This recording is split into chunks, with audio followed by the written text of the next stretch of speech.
vodiysi va to'g'rimizdagi Arafat tog'i bo'ladi. Tavbalar qabul bo'ladigan joy.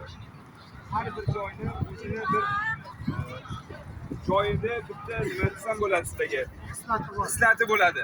Islati bo'lganligi bet o'sha tavbalar qabul bo'ladigan joy. O betga nimaga unday qanday holat bu qanday kelib chiqishligi, betda islati o'sha fazilati nimada desak, Janobi Haq Robbimiz azza va jalla demak yer yuzida faqat avvalida o'zi bo'lgan, hech narsa bo'lmagan, to'g'rimi? Lekin Alloh taolo bo'l degandan keyin o'zidan 8 ta sifat ajralib chiqqandan keyin jinlar, farishtalar, yer, jannat, o'sha narsani yaratishni boshlagandan keyin yer yuzida o'sha farishtalar jinlarga nafs berib insonlarga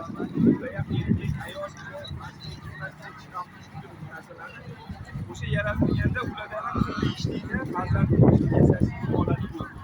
Mana shu yerda sizdan oldin